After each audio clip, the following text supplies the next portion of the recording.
Side-by-side comparison of dungeon leveling versus solo questing, which is the standard way of leveling today. This will be a recording of myself playing two different characters. One is an Alliance Paladin and the other one's a Horde Shaman. I have leveled both characters specifically for this video. They are both at level 20 and a half. I've used the dungeon leveling guide for the Paladin since level 1, so she has already done a couple of dungeons already before she has hit level 20, and she's already wearing about 4 different blue items. The Shaman was leveled purely from our standard leveling guide, and even at level 20 he haven't received a single blue item yet from questing at all. In fact, some of his green gear could use a good upgrade. I tried to get both characters to be at the same level as closely as possible. They both have very little rested experience bonus, and they both don't have any heirloom items either. This comparison is based on 1 hour of playing, but don't worry, I've compressed this video down to about 5 minutes. You will see a stopwatch on each screen, and you can also see the experience per hour gain on the top left corner. Without further ado, let's begin. When you queue for a dungeon as a tank, the queue time is normally about less than 2 minutes, but for a DPS class, expect about 8 minutes wait. But there are ways to overcome this by queuing smartly. Try to check our guide in advance so you can queue about 5 minutes earlier before we instruct you. The Paladin had a rough start because we had this terrible warrior who was in our group for the first 15 minutes. He came in with 10 minutes resurrection sickness, and we couldn't even kick him out of the group for 15 minutes, so he was really slowing us down at the beginning. The Shaman on the right, however, is off to a good start. Dungeon leveling are extremely fun, but it does take a bit of diplomacy to make sure your group are heading the right direction. And also, if you're lucky, you'll get some very experienced player in your group. The last dungeon that I did, which was Wailing Cavern, I had 2 people wearing heirloom items, so that made the run really fast and really easy. But today I'm not that lucky. I don't think anyone in my group is wearing heirloom items. All we have is this terrible protection warrior that's not really doing anything much, but we will try and kick him out as soon as we can.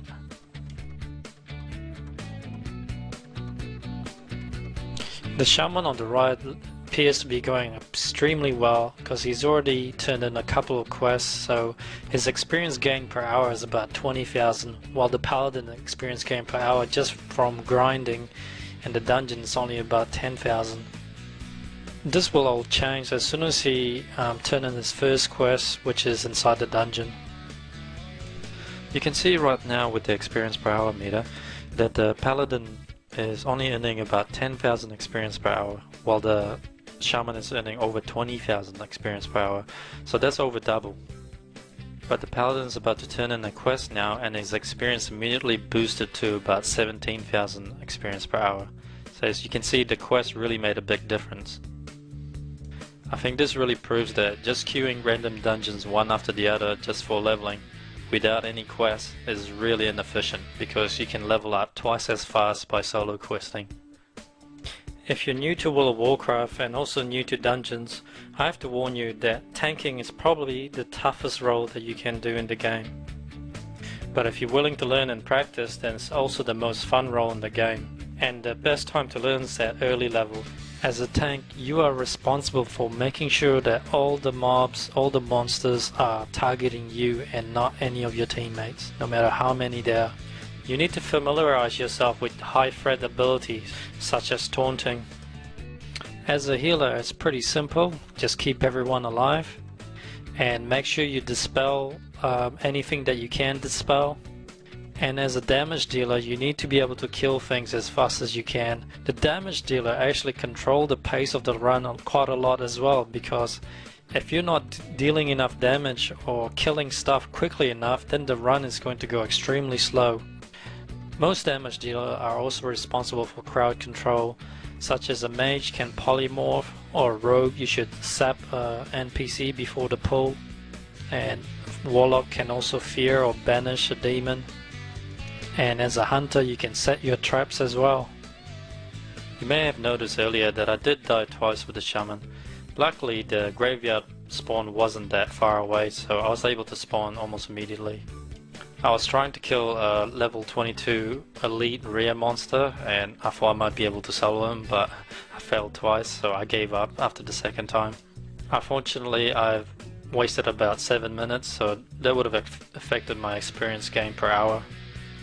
I thought about redoing the entire video again without dying, but I guess dying is it's part of World of Warcraft. When you solo questing, you will die. I mean, the paladin died as well in the dungeon, and also he had a bad group right at the beginning, so it kind of evens out.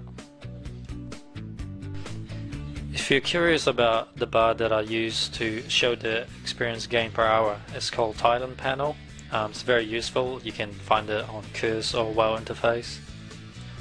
You can also see my experience bar on each character portrait, just below the mana bar. You can see that the shaman is slightly ahead of the paladin. The shaman have about 3 or 4 quests to turn in, so things are not looking good for the paladin. But now the paladin have extremely good gear for his level. He even has a gear in his backpack that he can't even wear yet until level 23, so he's all set up for upgrades as well. And I actually found playing the shaman quite difficult. I was killing NPC below my level, but it was still quite tough because I think he's a bit under-geared for his level. He is in desperate need of a good upgrade, and I really don't want to buy gear from the auction house because they're all complete rip-offs. I will show you the gear comparison between the paladin and the shaman at the end of the video. Right now the paladin has finished his dungeon quest and he's just flying back to turn in his quest, and you can see his experience per hour gain is boosted all the way up to over 20,000. The paladin did need about an extra 5 minutes of traveling time, longer than the shaman, but the shaman was also at a point where he needed to do a bit of traveling to get to the next step. So I decided to stop him right there because he wouldn't have gained any more experience. So as you can see from the screenshot, the paladin is the clear winner. He has gained about 90% for this level, while the shaman's only gained about 63%. The bulk of the experience for the paladin came at the end when she turned in all the quests once the dungeon is finished. I know a lot of people think that queuing random dungeon is an easy way to level, but from my test it shows that just dungeon grinding on its own is the slowest way of leveling, and my paladin was actually a bit too low level for the dungeon that she ran. Most of the monsters were actually about 2 or 3 levels above her, so they were either yellow or orange. So she should have been getting probably the maximum amount of experience that she can from dungeon grinding without the help of any high level players. So if anyone ever tell you that grinding is faster than questing, that's absolute rubbish. Solo questing, surprisingly, is still very good. It's very friendly to new players who are just getting into the game. Dungeon questing is the clear winner. With questing, the experience was increased by 160% than doing dungeon on its own without any quests at all. There's one more thing I'd like to show you, which is the gear comparison between the dungeon leveler and the solo leveler. The paladin on the left is the dungeon leveler. Just check out her gear. She's absolutely decked with the best gear for her level. She has about 6 blue items. If I were to use her for PvP or solo leveling, she will easily dominate. The poor shaman on the right still haven't received any blue items yet from questing, but he's still able to solo quest without much problem. Dungeon leveling will require more gameplay experience. It really doesn't take long at all for you to learn, and the best time to learn is at lower levels. Because if you hit level 80 without playing any dungeons at all, it's going to be very confusing and difficult for you to get into. So the secret obviously is our new dungeon leveling guide. There's a lot of evidence for you to know now that you need this guide. I don't have any doubts at all that this guide is going to increase your leveling by at least 100%. There's no other guides out there that has as much feature as our guide. Make sure you subscribe to our newsletter for our specials announcement, and download our level 1 to 40 guide so you can test it right now. Alright, this is Doogie, and I'll see you in the next video. Take care.